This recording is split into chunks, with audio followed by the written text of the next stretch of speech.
Et bonjour à tous et bienvenue dans cette émission de l'eau dans le gaz où on va à la rencontre des chercheurs et des chercheuses des Pays de la Loire, mais pas que, puisque aujourd'hui nous ne sommes pas accompagnés que de chercheurs. Euh, Aujourd'hui, on est à la BU de l'Université du Mans pour échanger autour du projet Trajectoire de corps. C'est une recherche-action sur le corps des artistes de cirque portée par Le Mans Université et Le Plongeoir, pôle national Cirque Le Mans, dans le cadre de Pop Act, un projet science avec et pour la société, donc labellisé par le ministère de l'Enseignement supérieur et de la Recherche, et qui est coporté par Le Mans Université et l'Université d'Angers. POPACT, qui veut dire prévention optimiste et active. Euh, on va commencer aujourd'hui, on va parler, donc, comme je vous le disais, du projet Trajectoire de corps, euh, une recherche-action qui porte sur le corps des circassiens, qui sont des corps qui repoussent les limites de l'espace, du mouvement, de l'équilibre, de l'agilité, de la souplesse, de la force, de la vitesse, de la tension musculaire, tant de capacités à développer, à maîtriser, à faire évoluer. Et avec Trajectoire de corps, le plongeoir et le laboratoire MIP, motricité, interaction, performance, s'intéressent aux enjeux qui sont propres à l'entretien physique quotidien, à la performance, au dépassement, à la blessure, à la santé du corps des artistes de cirque. Comment est-ce que ces artistes traversent-ils, et elles, les différents états de leur corps, de leur formation à l'évolution de leur carrière, qui mettent en jeu leur santé et parfois aussi plus tard avec l'âge et la carrière. Comment sont-ils et elles accompagnés pour préparer et réparer leur corps? Quelle culture de santé se développe au sein du monde du cirque? Plein de questions auxquelles on n'essaiera pas de répondre tout au long de cette émission, mais pas sûr qu'on y arrive. Et aussi plein de questions que se posent les personnes qui participent à ce projet. Mais on va quand même découvrir ce projet aujourd'hui avec nos deux invités. Et comment cette recherche-action, lancée en 2024, si je ne me trompe pas, tente d'ouvrir des pistes de discussion entre les professionnels du cirque, le monde de la recherche et vous, la société, le grand public. Donc pour cet échange, je reçois à ma gauche, si je ne me trompe pas, à ma gauche, Abderrahmane Ramani. Donc, tu es professeur des universités à l'Université du Mans. Tout à fait. Et Bonjour. Et tu es directeur de l'Institut Santé, Bien-être, Autonomie et tu travailles aussi au laboratoire MIP que j'ai cité précédemment. Exactement. Et à tes côtés, Alexandre Boucher. Donc, bonjour Alexandre. Bonjour. Directeur adjoint du Plongeoir Exactement. que j'ai cité plus tôt aussi. Donc, pôle national cirque Le Mans, c'est ça? C'est parfait. Ok, je me suis pas trompée. Pas du tout. Donc, pour ceux qui nous regardent aujourd'hui, n'hésitez pas à poser vos questions dans le chat pour échanger avec nos deux invités. On est là pour interagir, donc n'hésitez pas, je les ferai remonter, je les ai sous les yeux avec moi. Et pour commencer un petit peu cet échange, j'ai une question pour vous, qui est un petit peu la première question qu'on va se poser, c'est d'où est née l'idée de trajectoire de corps, d'où ça vient. D'où ça vient ce souhait de créer un dialogue entre art et science et entre le cirque et la recherche. Qui souhaite commencer? Je t'en prie. Merci Abdel. L'invitation est venue de Le Mans Université qui avait le souhait de porter un projet de culture de la diffusion scientifique à différents niveaux autour de la thématique du corps. Et en venant chercher un lieu de création et de spectacle, il était assez original d'interroger finalement pas simplement la relation entre la science et la société, mais aussi la science et un secteur d'activité en particulier. Donc le projet est né d'une volonté de l'Université du Mans de porter une réflexion sur le corps des artistes de cirque qui nous occupent quotidiennement dans le cadre de nos missions d'accompagnement à la création, à la diffusion et à la pratique, de pouvoir imaginer comment un dialogue pouvait se nourrir entre les recherches à l'œuvre, notamment portées par le laboratoire du MIP, et le secteur du cirque qui, lui, a probablement beaucoup besoin qu'on s'intéresse à son quotidien, à son rapport au corps et qui a besoin aussi de nouer des relations entre leur quotidien de travail et le monde scientifique. Le lien il s'est fait facilement parce que tout le monde sait que dans le milieu du cirque, on a plutôt affaire à des athlètes. Oui, c'est vrai. mais qui dépendent du ministère de la Culture, si je ne me trompe. Et nous, on est plutôt rattachés au ministère de la Recherche, mais on est sur des activités de performance physique, alors que ce soit dans le milieu clinique ou dans le milieu sportif. Donc le lien était facile à faire en fait. Et Gérald Billard, pour rendre à César ce qui appartient à César, avait à l'époque organisé une rencontre entre le plongeoir et le laboratoire, à l'époque où j'étais directeur du laboratoire. Et on a discuté un peu de ce qu'on pouvait faire et est tombé ce projet PopAct qui a permis de transformer l'essai. Très bien. Et j'avais une autre question et qui permet aussi d'introduire cet échange. C'est en tant qu'artiste circassien, en tant que chercheur, c'est quoi le défi le plus surprenant que vous avez découvert en travaillant sur ce projet? Est-ce qu'il y a quelque chose qui vous a un peu marqué là jusqu'à présent? Déjà qu'on était capable de communiquer entre deux mondes qui ne se connaissaient pas. Parce que nous, on est dans le laboratoire, autant on travaille sur la performance, autant on n'a jamais travaillé avec des circassiens. Donc c'était une nouveauté pour nous. On avait un peu d'appréhension parce que y a différentes disciplines qui peuvent s'approcher de la gymnastique ou d'autres choses, des acrobaties et autres. Mais c'est pas notre domaine et notre cœur de métier. Donc nous, on s'est évalué, interprété des tests, etc. Mais on connaissait pas du tout ce milieu-là. Donc c'était la première appréhension qu'on a eue un peu tous, c'est de se dire qu'est-ce qu'on va leur apporter. Donc le fait marquant, c'est qu'on a pu communiquer, qu'on a pu faire passer des tests à certains élèves circassiens et qu'il en est ressorti des petites choses. Alors maintenant, l'avenir nous dira ce qu'on peut en faire ressortir un peu plus. Mais déjà, voilà, ça c'est le premier fait marquant, c'est que on n'a pas juste sympathisé entre Alexandre et le laboratoire ou le plongeoir et le laboratoire. On a aussi vu qu'il y avait des points communs et des intérêts à partager autour de cette thématique. Moi, si je pouvais en citer un encore plus concret de ce que vient d'évoquer Abdel, c'est à un moment donné une première réflexion qui est venue des chercheurs et des chercheuses du MIB, qui est de se dire finalement, nous, on connaît les athlètes et on se rend compte que le quotidien des artistes circassiens et circassiennes, c'est le même. Pour autant, le rythme d'activité n'est pas le même, l'accompagnement et donc ce que tu évoquais en introduction, la question de la culture de santé n'est pas la même, la question de pouvoir veiller au corps n'est pas la même et finalement, ça montrait tout l'intérêt de se rencontrer sans nécessairement avoir à développer des recherches très spécifiques, d'où le fait qu'on parle plutôt de diffusion de culture scientifique, de recherche-action, histoire d'être dans un vocabulaire plus concret. On n'est pas dans de la recherche appliquée, et ça, Abdel pourra le préciser davantage, c'est de se dire comment on se rencontre et comment en fait on impulse une manière d'être dans une interconnaissance de regards, d'expériences qui nous permettent en fait d'aborder ce corps circassien, ce corps professionnel dans une réalité qui est la sienne, mais aussi qui pourrait être en dialogue avec d'autres secteurs d'activité, à la fois qu'on pourrait associer facilement dans le milieu du spectacle à la danse, par exemple, mais aussi en dehors. Abdel faisait écho effectivement aux disciplines sportives. On est clairement au regard des enjeux de la performance, au regard des enjeux de l'entraînement, d'une certaine aussi durabilité du corps, dans des enjeux similaires à des athlètes et à des sportifs de haut niveau. Ça me permet de rebondir justement sur cette notion de recherche-action. Qu'est-ce que ça veut dire concrètement? Parce que je pense qu'on a peut-être déjà tous, tous, je suis peut-être je m'avance peut-être un peu, mais on a déjà peut-être entendu ce terme-là. Qu'est-ce que ça veut dire concrètement, la recherche-action? Comment ça se traduit? Bonne question.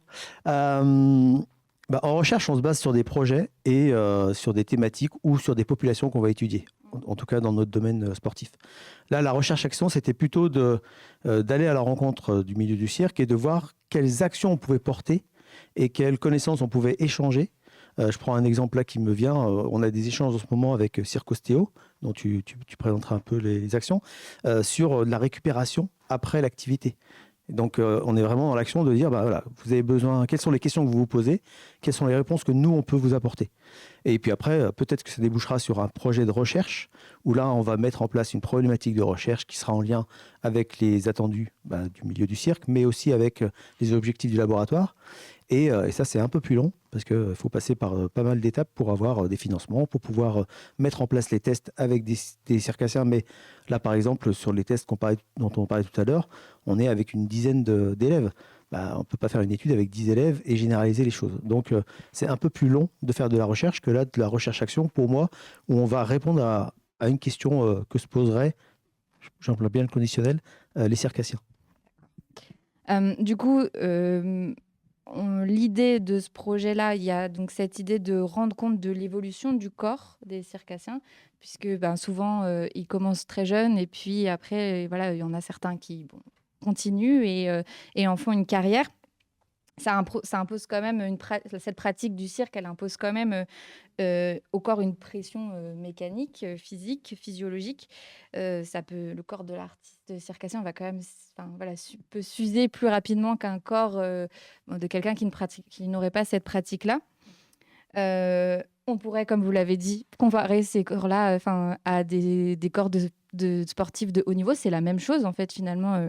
C'est exactement la même chose. Et pourtant, les artistes, ils ne sont pas accompagnés de la même manière qu'un footballeur ou les sportifs au JO, je pense au JO puisque c'était 2024, qui ont une préparation sportive suivie avec des tests, ce genre de choses. Qu'est-ce qui explique aujourd'hui cette différence alors que finalement les corps sont assez similaires et les effets sur le corps, ce qu'on fait à notre corps est similaire en fait? Alors, il y a une dimension contextuelle et historique à replacer rapidement, qui est que le cirque dont on parle du cirque contemporain, qui est né il y a un peu plus d'une quarantaine d'années et qui sort finalement de l'imaginaire qu'on peut avoir de l'image d'Épinal du cirque, avec la famille de cirque, une transmission interfamiliale et une évolution où on trouve sa place de la petite enfance jusqu'à la fin de vie dans un modèle d'entreprise classique.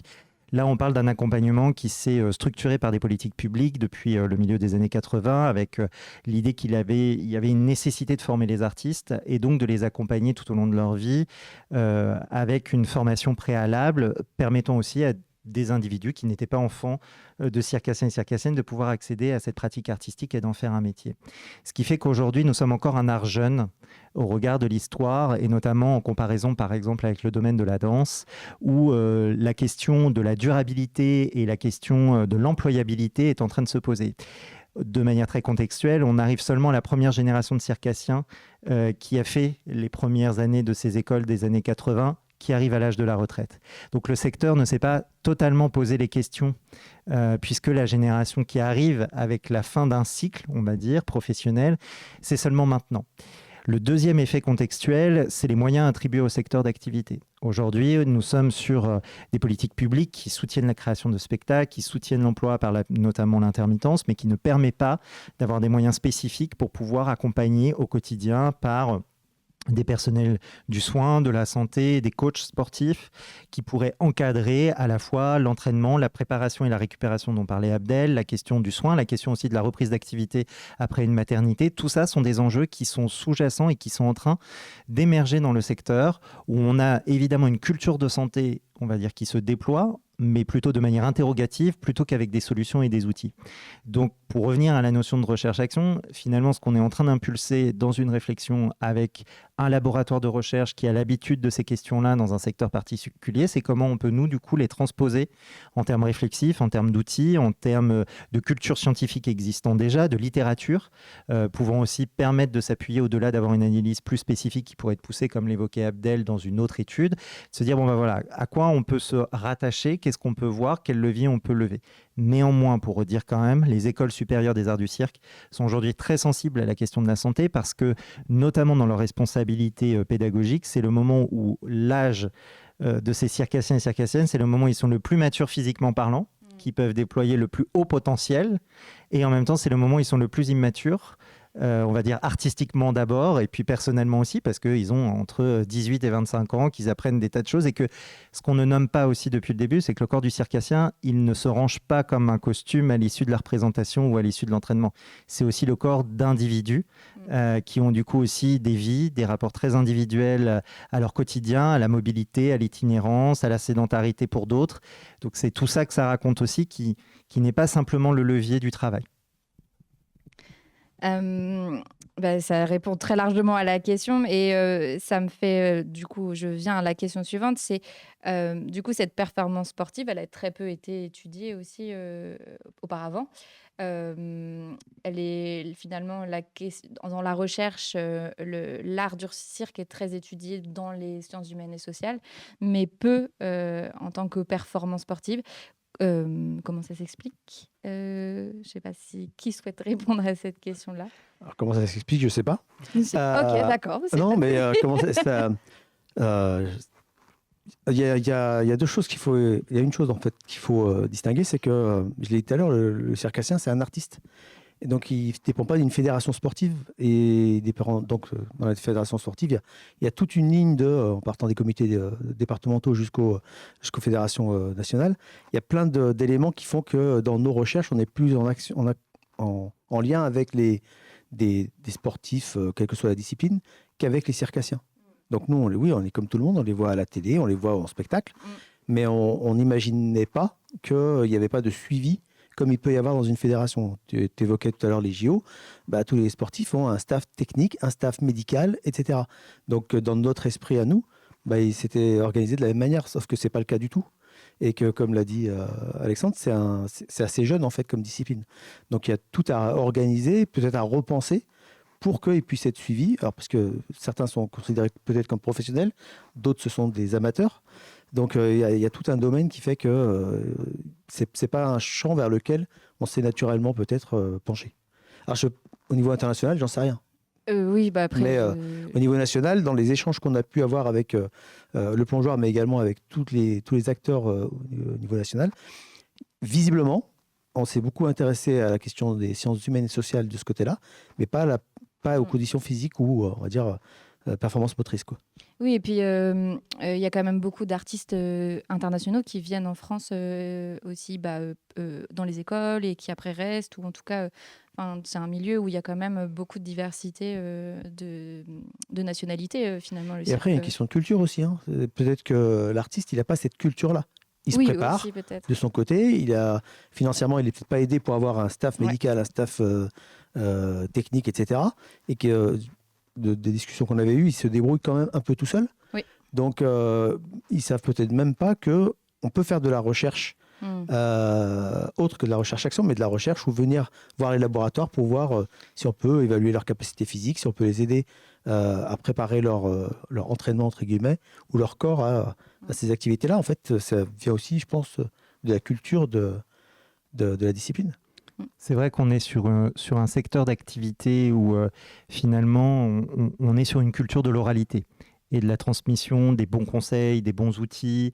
On le voit même par exemple dans un autre aspect au titre de la pédagogie, il y a eu très peu d'écrits sur la transmission. On est sur un secteur qui a encore historiquement finalement une empreinte de sa tradition qui s'inscrit dans le partage, l'oralité, les bons conseils. Énormément d'artistes de cirque pourront vous dire qu'ils vont voir tel ostéo parce qu'on leur a conseillé, qu'ils vont voir tel kiné parce qu'on leur a conseillé, qu'ils vont voir tel gynéco parce qu'elle va être sensible ou il va être sensible à leur situation à la fois professionnelle et personnelle, et que finalement on est dans la bidouille, on est dans le bon conseil, on est dans l'appropriation de contenu dont on peut s'emparer plus ou moins facilement. Et c'est aussi finalement un endroit intéressant dans le projet, c'est de se dire dans quelle mesure, notamment au prisme d'une des actions concrètes du projet qui sont les forums recherche qu'on organise une fois par an, comment on situe des moments où on va trouver les bons endroits d'information, les endroits utiles, où ils vont pouvoir continuer à s'emparer du sujet par eux-mêmes avant que... on le sait, et ça prend beaucoup plus de temps évidemment de construire des solutions. Et puis on le voit aussi avec un partenaire comme Circostéo qu'évoquait Abdel, qui du coup est un partenaire connexe du projet Trajectoire de Corps, qui est une association nationale de professionnels du soin et de la santé qui ont décidé de se réunir justement sur les problématiques d'accompagnement d'artistes au quotidien, donc d'artistes professionnels qui sont sortis d'école et qui du coup s'interrogent à comment eux aussi accompagner au regard de leur pratique, comprendre qu'il y a des spécificités vis-à-vis de chaque réalité professionnelle des uns et des autres, et puis de pouvoir aussi partager une culture commune. Et c'est là aussi où le projet, dans sa dimension spontanée, est intéressant. Aujourd'hui, il n'est pas tellement question de savoir s'il faut développer des contenus de recherche, mais comment la recherche qui existe déjà peut se partager. Et on est à ce bon endroit en ce moment dans cette aventure de Trajectoire de Corps. Oui, parce que, on pourra l'expliciter un peu après, dans cet échange, mais il y a des supports, il y a notamment un podcast qui a été fait sur la journée là, d'échange, là, alors je me trompe peut-être sur la terminologie des échanges où on se rencontre professionnels du cirque, chercheurs, élèves, etc., pour justement échanger sur les questions qui sont posées au travers de trajectoires de corps. Podcast que du coup j'ai pu écouter et qui est très intéressant, où en fait différents intervenants viennent expliquer un peu aussi quelles sont leurs approches par rapport à ça. Donc sinon vous pouvez dans le chat, pour les gens qui s'intéressent, vous pouvez mettre point d'exclamation Popact et il y a le lien du podcast dessus. J'avais donc ma question suivante, c'est justement est-ce que, alors c'est une double question. Est-ce qu'on peut mesurer objectivement la performance des circassiens ? Et quelles sont question très scientifique et quelles sont justement les premières expérimentations là avec les élèves ou avec les professionnels qui ont déjà été faites dans le cadre de ce projet-là ? Oui, on peut. C'est super. Sinon, on n'aurait pas d'intérêt. Non, oui, on peut. On sait qu'il y a des capacités neuromusculaires, des capacités de force, production de force au niveau du haut du corps, du bas du corps. Il y a des capacités d'équilibre à évaluer. Donc, on sait le faire. C'est le cœur de notre métier au laboratoire. Donc, on avait organisé une série de tests, on va dire, pas grand public, mais des tests, des principaux tests du développé couché pour ceux à qui ça parle, ou des sauts verticaux pour avoir l'explosivité des membres supérieurs et des membres inférieurs pour les sauts. On avait fait des tests d'équilibre parce que on se doute que le contrôle postural, c'est quelque chose de très important chez les circassiens. On avait visé des tests aussi de motricité un peu plus classiques sur du gainage et autres, pour voir un peu leur capacité d'endurance musculaire, parce que comme quasiment dans toutes les disciplines, c'est des efforts qu'il faut répéter pendant un certain temps. Alors quand c'est un combat, ça peut être 3-4 minutes. Là, quand c'est un spectacle, ça peut durer 45 minutes. Donc, il faut forcément que le corps puisse avoir des temps de récupération, mais aussi des temps où il va exploser et produire de la force. Donc ça, on peut l'évaluer, on sait l'évaluer. Ce que je disais tout à l'heure sur la prévention, c'est qu'on ne savait pas quel test on pouvait proposer. Mais finalement, on est plutôt tombé juste sur des tests qui allaient intéresser les jeunes qui sont venus. Et là où on parlait de recherche-action, c'est que on ne leur a pas juste fait faire des tests, ils se sont intéressés à ce qu'ils réalisaient, ils se sont intéressés aux résultats qu'ils ont pu produire, et ça a permis un échange déjà avec les élèves. Donc déjà, ils ont entre 18 et 25 ans, donc ça leur permet de se dire, OK, il y a quelque chose quand même à faire et à organiser dans mon parcours pour que je puisse être suivi et ne pas faire n'importe quoi à n'importe quel moment. Ça, c'est la première question et j'ai oublié la deuxième, parce que j'ai trop développé peut-être la première. Non, la deuxième... en fait, c'était quelles expérimentations, mais finalement, oui, tu as répondu à la question. Non, c'était OK, j'ai fait une réponse à deux. Mais de toute façon, la question était logique, ça allait forcément se suivre. Non, et puis, pour finir, je ne l'ai pas dit tout à l'heure, mais l'idée, c'est on a ces jeunes-là qui ont 18-25 ans, mais on a aussi, je vais laisser Alexandre développer, mais on a des artistes en résidence. J'allais vous poser la question. Et voilà, j'ai lu dans tes pensées. Des artistes en résidence qui sont en train de monter un spectacle qui est lié à cet appel à projet-là, à ce projet Propact, et qu'on envisage aussi d'évaluer. Alors, évidemment, on ne pourra pas les comparer aux jeunes, etc., mais ça nous permettra de voir un peu comment les corps ont évolué. Et l'idée aussi, c'est déjà programmé d'ailleurs, les élèves vont revenir cette année, on les a testés l'année dernière, en un an. Est-ce qu'ils ont pris conscience de quelque chose ? Est-ce qu'ils ont mis quelque chose en place pour que leurs tests ou leurs résultats aux tests vont évoluer, pardon. Ça, c'est ce qu'on va aussi découvrir et qu'on va pouvoir rediscuter au deuxième forum recherche qui est organisé en novembre. C'est ça, forum recherche. Il faut faire un peu de pub quand même. Oui, carrément, c'est une très bonne idée. Parce que c'est aussi ouvert au public. Donc c'est ouvert au public. C'est pas que les élèves, les chercheurs et les circassiens et les professionnels du cirque, c'est ouvert au public et ça se passe au plongeoir. Et l'idée, c'est vraiment d'échanger avec le grand public. Le plongeoir qui est au Mans, je précise pour que les gens... Oui, pardon. Le plongeoir qui est au Mans.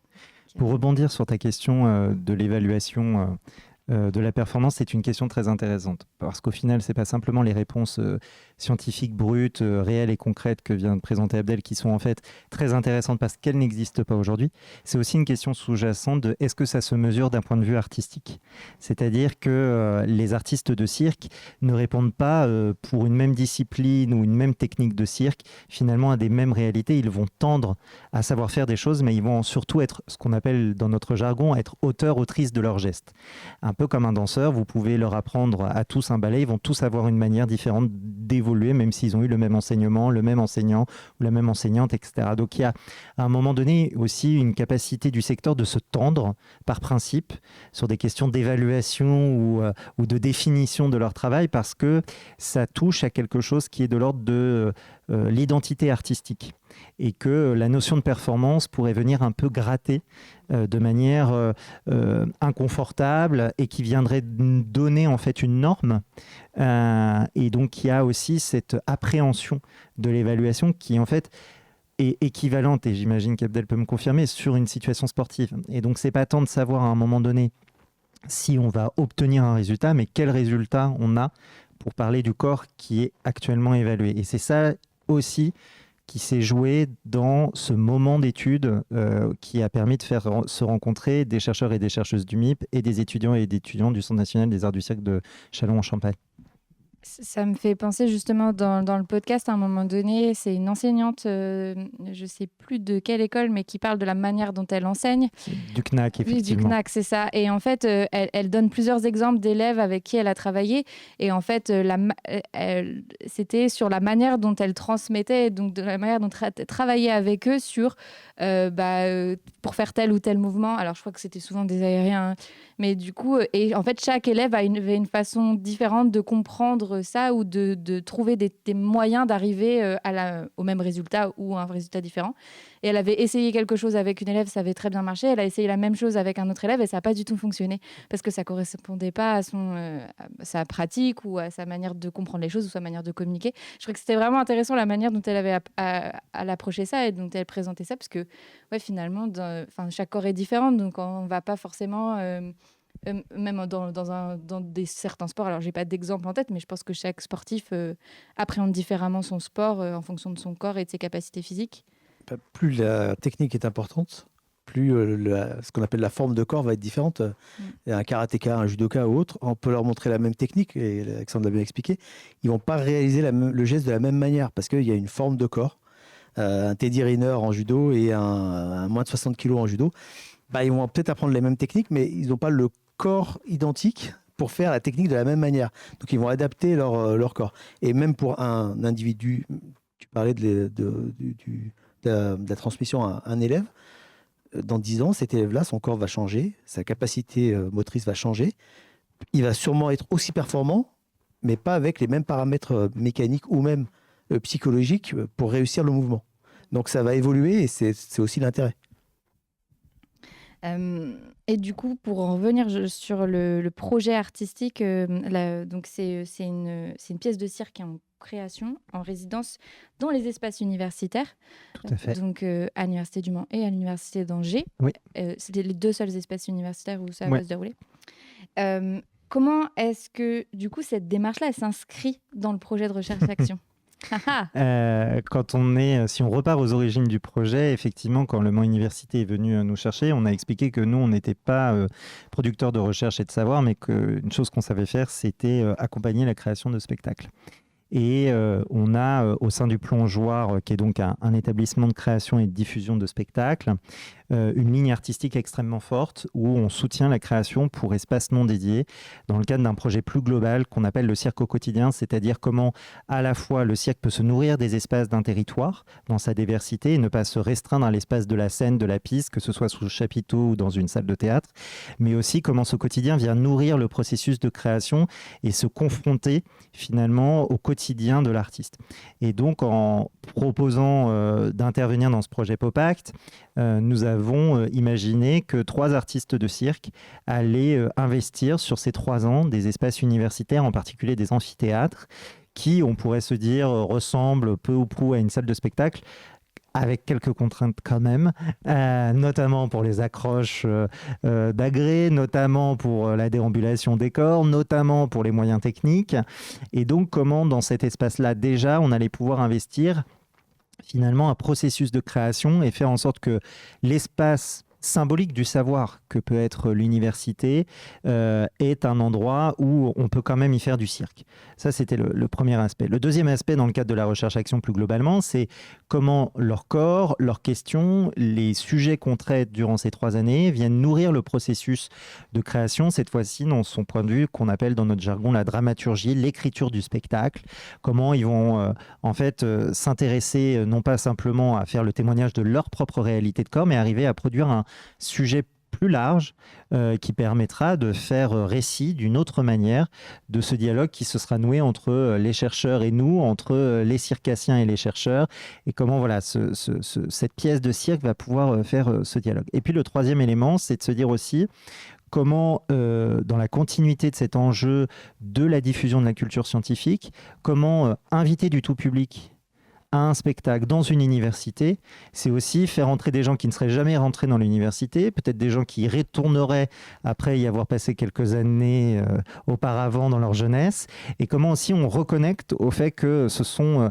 à l'université des endroits vivants de savoir qui ne s'intéressent pas uniquement à un moment de formation dans une vie, mais que ce sont des endroits de culture au pluriel, et comment le spectacle devient prétexte à cet endroit-là. Du coup, là, il y a déjà eu une représentation à l'Université d'Angers, si je me trompe Alors, pas. c'était ce qu'on appelle une résidence de création. Donc, c'était et avec une sortie de résidence. Voilà, avec une présentation à la communauté universitaire d'Angers où des étudiants et des personnels ont pu se présenter spontanément pour voir les artistes en répétition et spoiler, mais de manière très minime, participer puisqu'il y a une dimension active du public dans le processus de création qui est en train de se mettre en œuvre. Ok. Et je vois très bien le lieu où s'est déroulé justement cette sortie de résidence et je comprends très bien la difficulté qu'il peut y avoir à faire un spectacle là. Donc très intéressant. Et donc du coup, il y aura d'autres résidences à l'avenir? Oui, on travaille effectivement à nouveau avec Le Mans Université et l'Université d'Angers pour pouvoir accueillir encore 4 semaines de résidence de création. Le spectacle sortira début d'année 2027.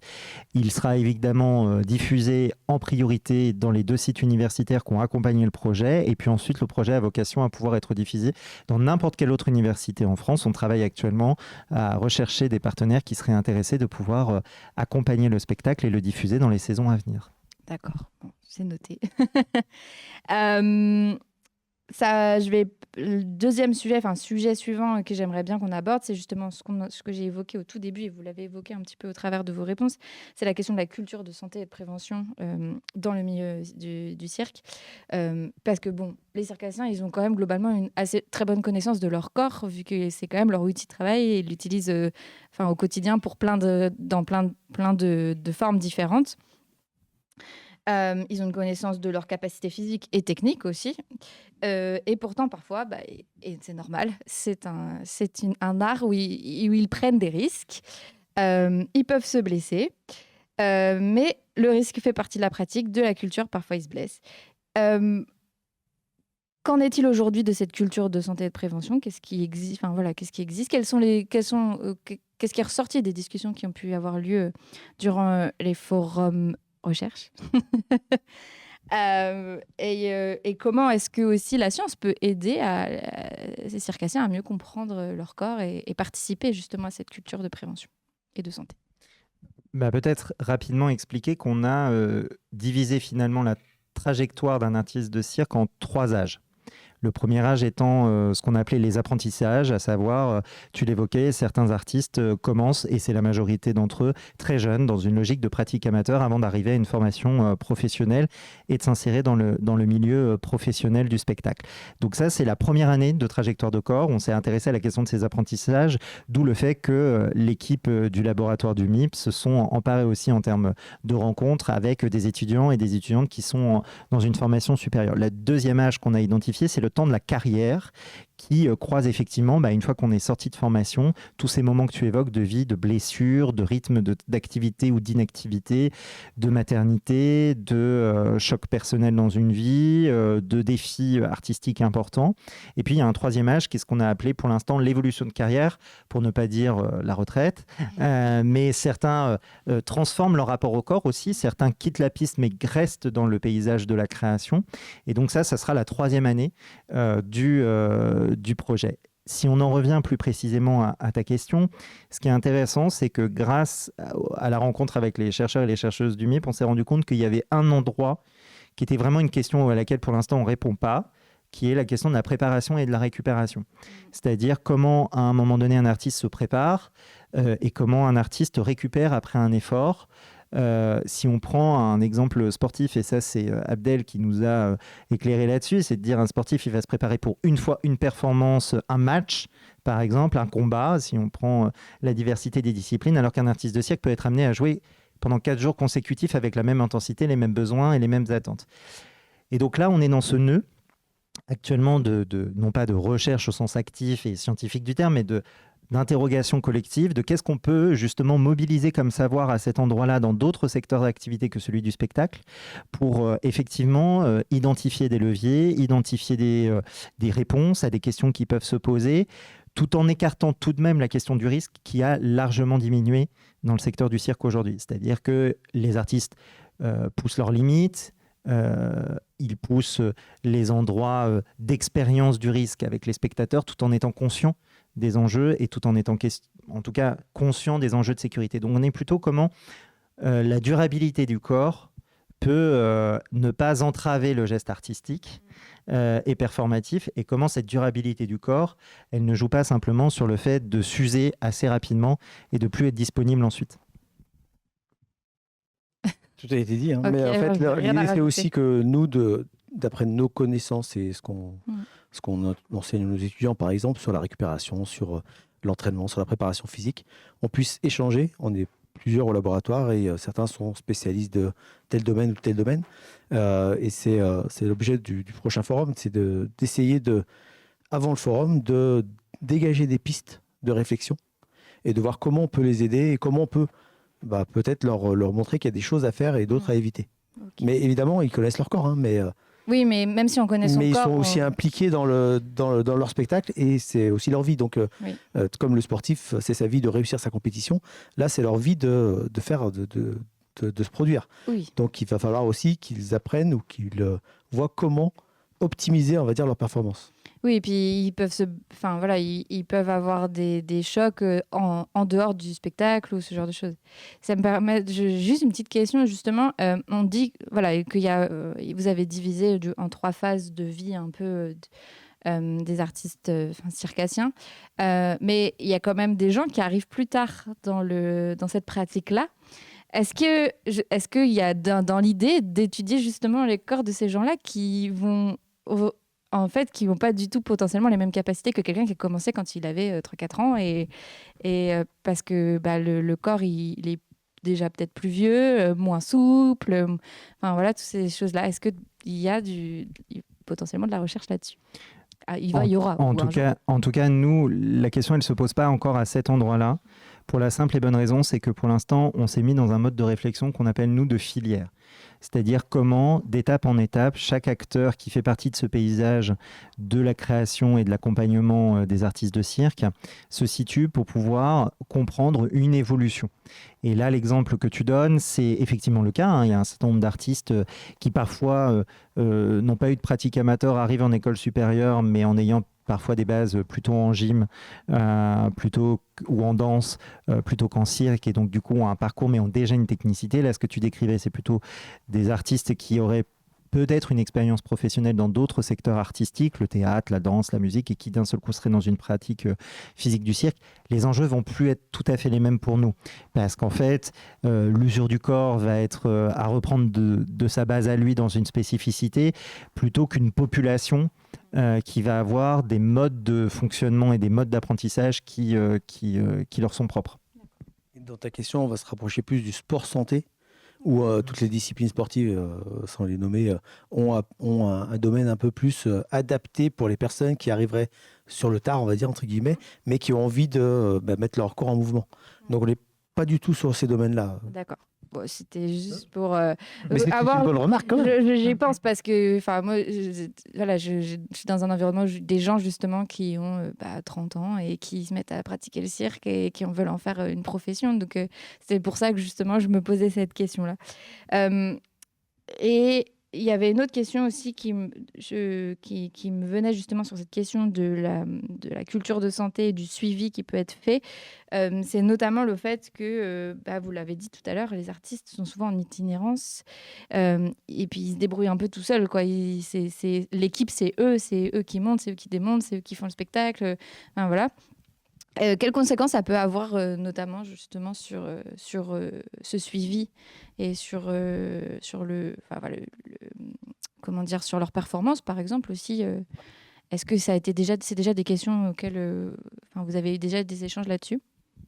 Je sais pas si. Pas encore.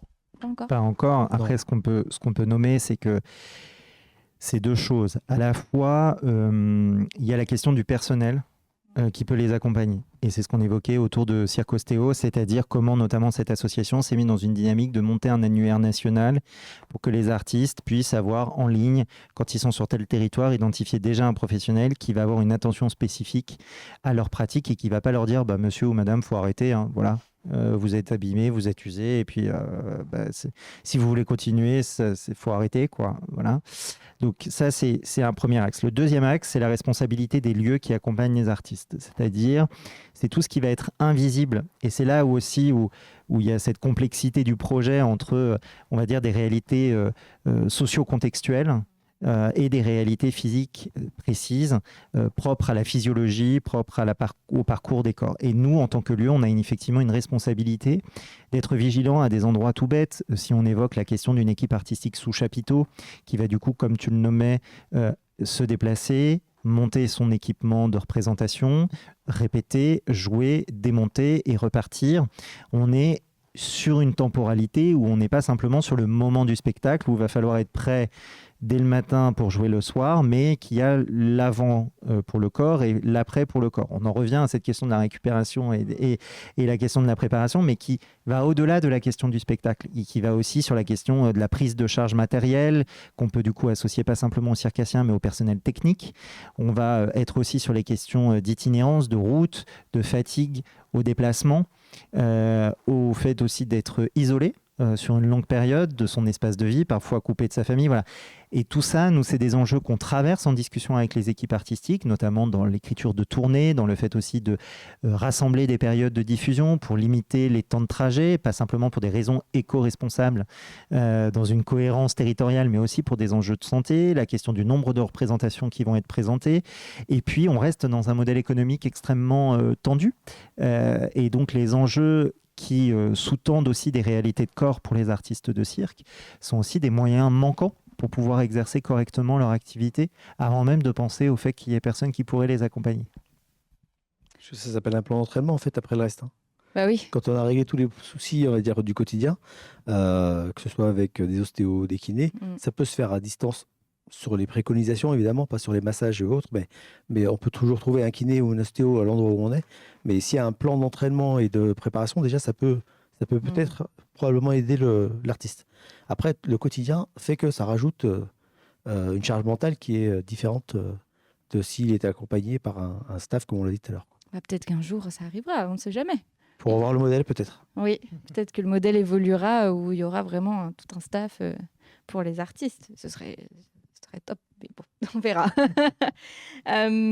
Du coup, on a évoqué aussi donc, dans cette troisième phase la reconversion des corps, puisque forcément, le corps, je vais le dire, il vieillit. Hein. Et donc, il n'est plus forcément en capacité de faire des choses qu'on pouvait faire quand on a 18-25 ans, apparemment quand on est au top de notre forme physique. Et parfois, du coup, il est nécessaire de reconvertir ce corps-là. Est-ce que c'est nécessairement un arrêt, une retraite physique du corps, ou est-ce qu'il y a... Quelles sont les perspectives aujourd'hui pour les artistes, pour les circassiens Est-ce que forcément on va passer dans la partie que la partie création, ou est-ce on peut par exemple changer de discipline ou ce genre de choses? Est-ce que vous avez... C'est toi qui vas plus répondre toi, mais déjà, Oui. dans la transmission, parce que l'expérience que l'artiste va emmagasiner fait qu'il va retransmettre les choses qui sont à faire et celles qui sont plutôt à éviter. Donc, que ce soit dans la préparation physique ou dans le spectacle en lui-même, d'un point de vue capacité physique et psychologique. Mais donc déjà ça, c'est important. C'est toujours le même métier en fait. Hein. C'est juste qu'on change de casquette et comme un sportif passe parfois dans la case coach, il va utiliser toute son expérience pour pouvoir transmettre. Ouais. Alors, soit il est pédagogue et didactique et ça se passe bien, soit il n'est pas fait pour ça. Pas inné non plus. Voilà. Hein. Donc le meilleur sportif ne fait pas forcément le meilleur coach. Mais ça fait l'expérience fait qu'il a quand même un point d'avance par rapport à quelqu'un qui n'a pas vécu ce côté, on va dire, haut niveau quand même chez les circassiens. D'accord. Abdel a complètement raison. Il y a historiquement, effectivement, cette place de transmettre, de se retrouver à des endroits aujourd'hui d'enseignement, que ce soit dans des écoles supérieures ou dans la pratique amateur.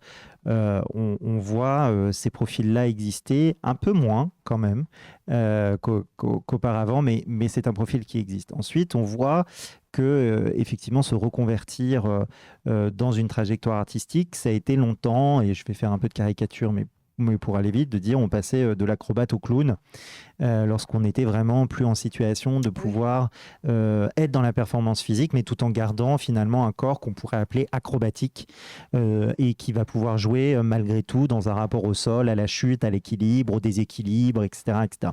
Aujourd'hui, c'est beaucoup moins le cas.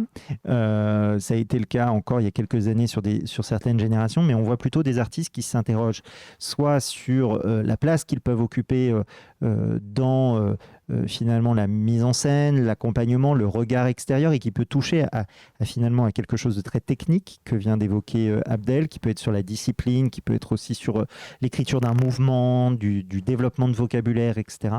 Et puis on voit des artistes aussi comme beaucoup, mais là on est dans une dynamique contextuelle post-Covid qui arrête le secteur. Il y a une réalité de précarité, il y a une réalité de physicalité, il y a une réalité d'usure, et puis il y a finalement cette petite musique qui est que il y a toujours, et je vais être un peu caricatural et grossier, mais il y a toujours de la viande fraîche qui arrive sur le marché. Et en fait, on peut être fané avant même d'avoir perdu l'ensemble de ses capacités physiques.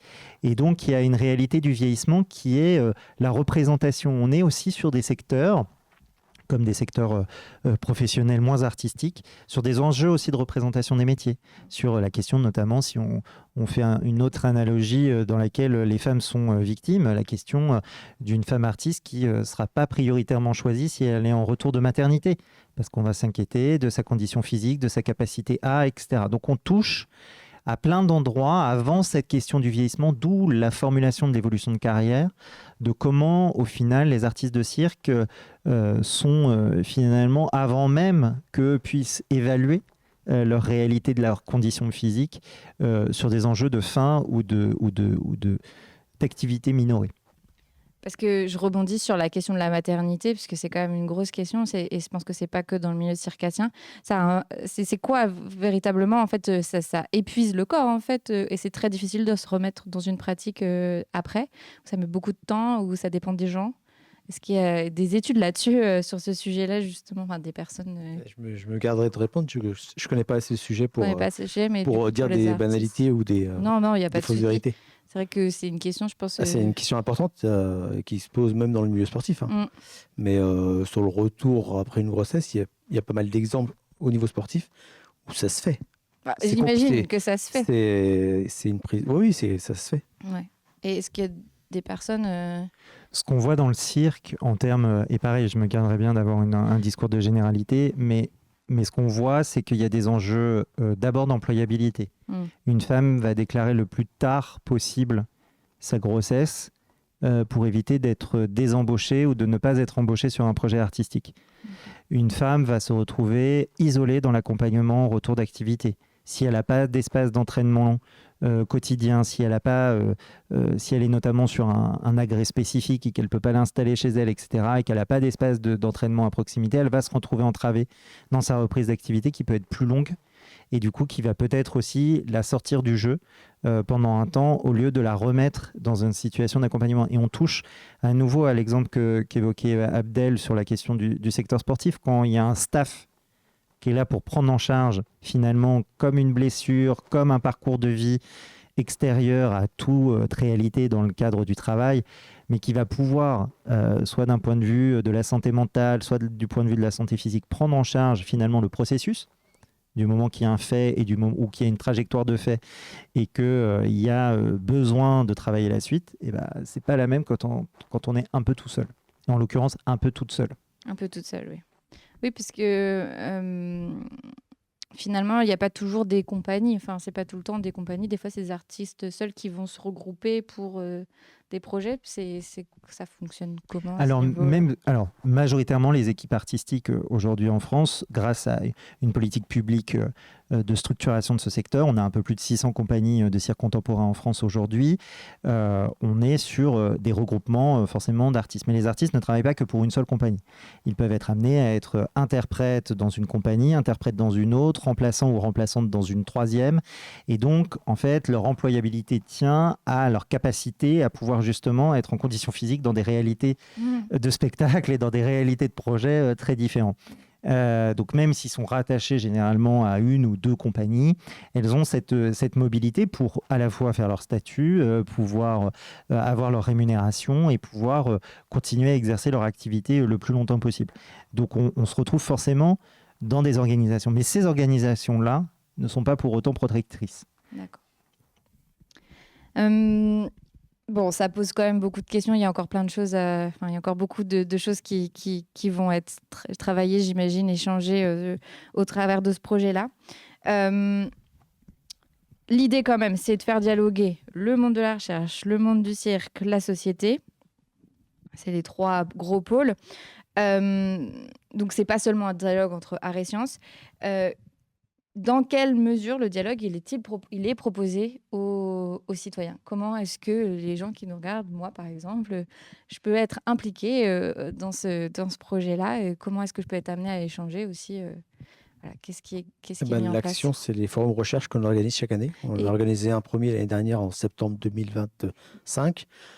Le prochain est en novembre 2026. Alors après, il sera en 2027. On ne sait pas encore, probablement peut-être la même période, à l'automne. Mais c'est les moyens qu'on a souhaité mettre en place. Les podcasts, évidemment, il n'y a pas d'interaction possible. Mais il y a encore 1 an et demi de projet. Il y a peut-être d'autres actions qui seront mises en place. Mais pour l'instant, on est concentré sur celles qu'on a démarrées et qu'on commence à maîtriser, on va dire, avec les aléas temporels. Mais voilà, c'est les principales actions qu'on a mis en place. Après, on a aussi développé un dialogue possible dans le cadre de la création du spectacle. On laisse des espaces ouverts, ce qu'on appelle des sorties de résidence ou des répétitions ouvertes, si on veut être plus clair. Et le projet a vocation, une fois que le spectacle sera créé, que du coup les artistes mettent en place un projet de médiation artistique et scientifique dans lequel il pourra y avoir un travail entre le avant et le après avec les spectateurs et les spectatrices. Donc ça, on y réfléchit. Ça, c'est finalement pour après l'année 2027, enfin en courant de l'année 2027.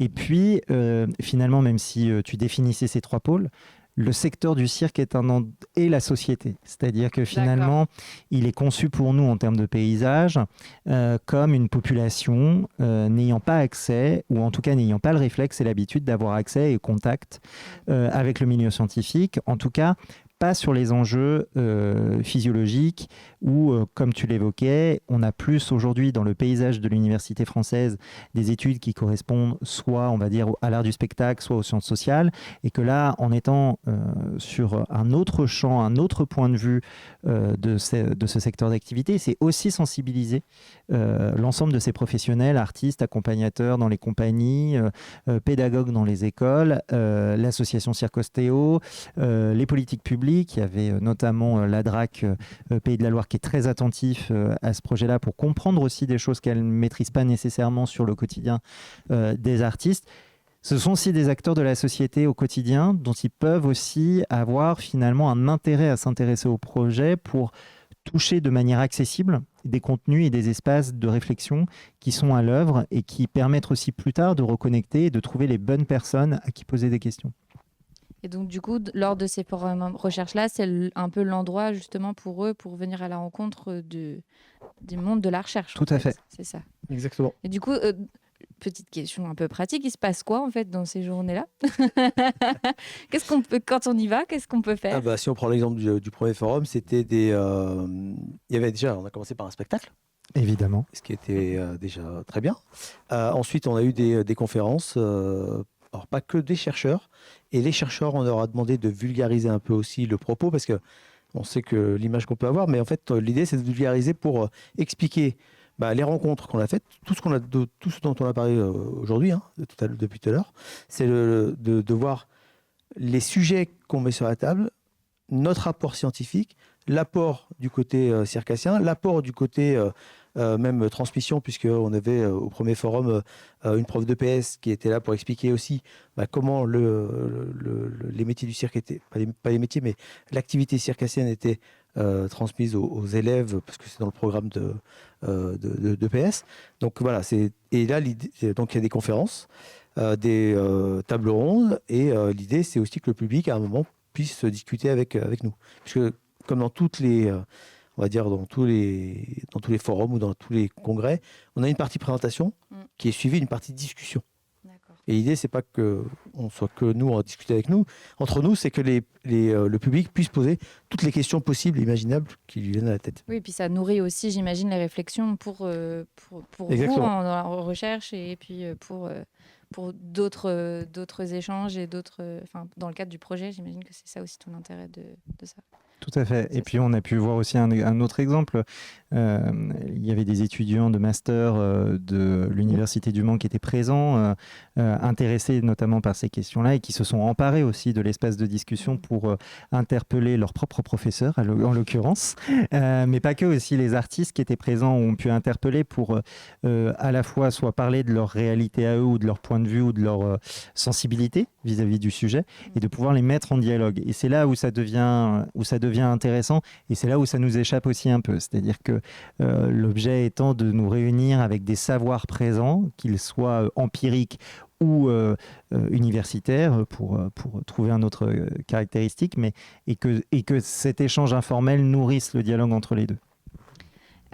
Du coup, de cette première, de ces premiers forums From Recherche, il y a eu donc les podcasts qui sont sortis. Est-ce qu'il y aura d'autres podcasts sur le prochain? Ouais, on a vocation, en fait, c'est une des...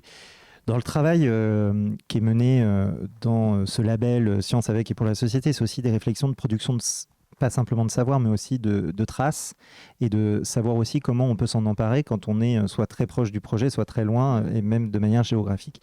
On a imaginé qu'il y avait quelque chose dans l'expérience qu'on était en train de vivre qui était de l'ordre du récit, et que le forum recherche traduit assez bien. Et donc, le fait de pouvoir le formaliser autour d'un podcast, c'est l'occasion d'avoir finalement une série d'épisodes qui pourra nous accompagner sur les 3 ans et qui témoignera en tout cas du dialogue à l'œuvre. Ça ne veut pas dire, comme le disait justement Abdel, de la réponse, mais de la question qui est ouverte et qui se travaille et qui s'éclaire au travers des points de vue de chacun et des connaissances de chacun. Je l'ai trouvé je trouvais les épisodes très intéressants et puis les différentes manières d'aborder les questions. Je trouvais que c'était j'ai cru comprendre que du coup c'était des enregistrements des présentations qui avaient pu être faites. En fait on a tout enregistré et après on a retravaillé super, sur une éditorialisation, c'est-à-dire puisque c'est 2 jours, voilà. Donc il ne s'agissait pas de réécouter, parce que personne ne réécoute 2 jours en entier de conversation, il n'y a personne. Donc du coup l'idée c'était de donner des matières et puis surtout de donner envie aux gens d'y venir, plutôt que de simplement s'en emparer que quelques minutes en conduisant, en faisant la cuisine ou en faisant du sport.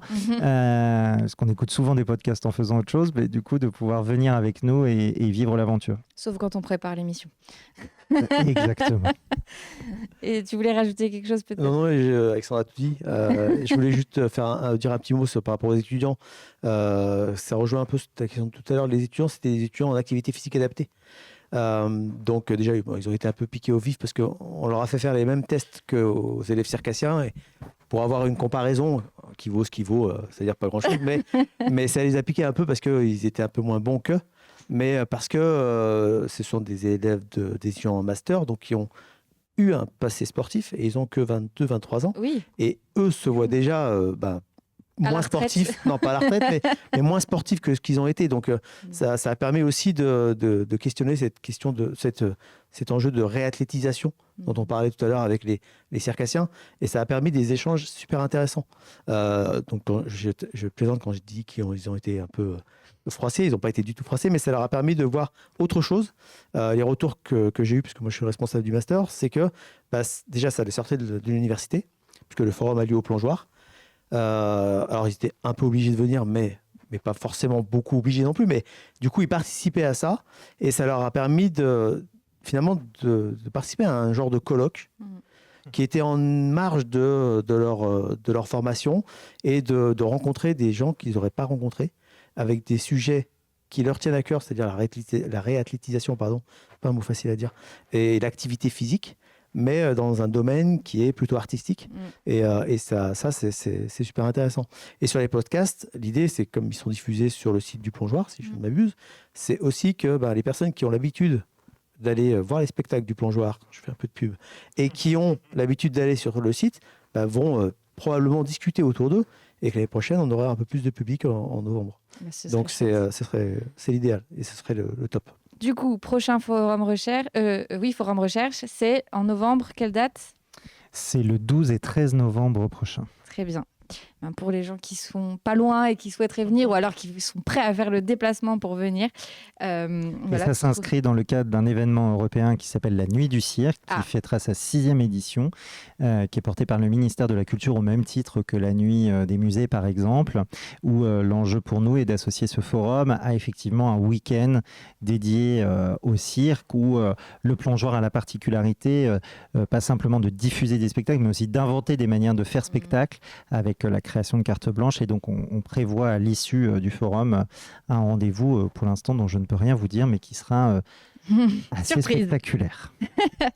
J'ai mis le lien du podcast dans le chat, donc pour les gens qui veulent aller écouter les épisodes, il y a 5 épisodes, je crois, qui durent entre 15 et 20 minutes, donc très intéressant. N'hésitez pas à aller écouter ça. On arrive à la fin de cette émission. Je vous remercie tous les deux. Merci beaucoup d'avoir participé, d'avoir accepté de participer et de répondre à mes questions. Merci à toi. Merci à toi. Je vous tiens aussi à remercier l'équipe du pôle culture scientifique de Le Mans Université qui m'a aidée dans cette préparation d'émission et aussi qui m'a permis de venir faire cette émission en plateau ici. Et puis, évidemment... merci, évidemment, aussi à mes collègues, mon équipe, tout ça. Je vous remercie, vous, d'avoir suivi cette émission. Si vous ne l'avez pas vue en entier, vous pouvez la retrouver sur notre chaîne YouTube. Elle sera disponible en replay dans très peu de temps. Et puis, on se dit à bientôt pour une prochaine émission.